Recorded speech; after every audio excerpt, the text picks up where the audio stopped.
নিষিদ্ধ করা হয়, এদেশের ঘাটে বন্দরে রাস্তাঘাটে এক মারামারি আর হত্যা যজ্ঞ পরিচালিত হবে।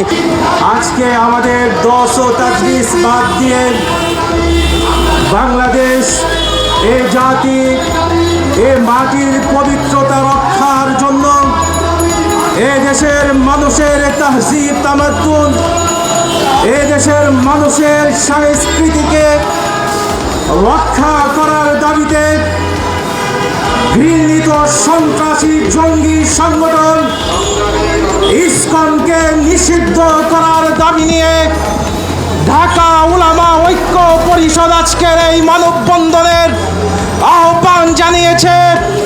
এটা আমাদের কোনো স্বার্থের দাবি নয়, এটা আমাদের ব্যক্তিগত কোনো স্বার্থ উদ্ধারের দাবি নয়। আজকের এই মানববন্ধন এই দেশের প্রত্যেকটি মানুষের অস্তিত্বকে রক্ষা করার মানববন্ধন, ঠিক কিনা? প্যারে হাজিরিন, যদি এই সন্ত্রাসী সংগঠন ইসকনকে নিষিদ্ধ করা না হয় তাহলে সেই দিন বেশি দূরে নয়।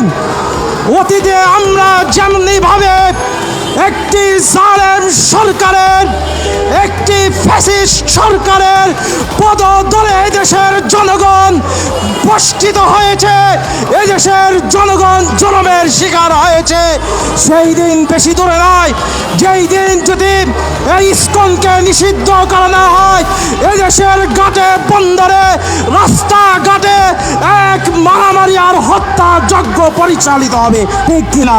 প্যারে হাজিরিন, সুতরাং এই দেশের জন্মভূমি আমাদের এই ভূমি পবিত্র ভূমি, এই পবিত্র ভূমিকে রক্ষা করার জন্য এই দেশের উলামায়ে কেরাম তাদের রক্ত দিয়ে, তাদের মাল দিয়ে, তাদের জীবন দিয়ে এই দেশকে হেফাজত করার জন্য আমৃত্যু লড়াই করে যাবে ইনশাআল্লাহ।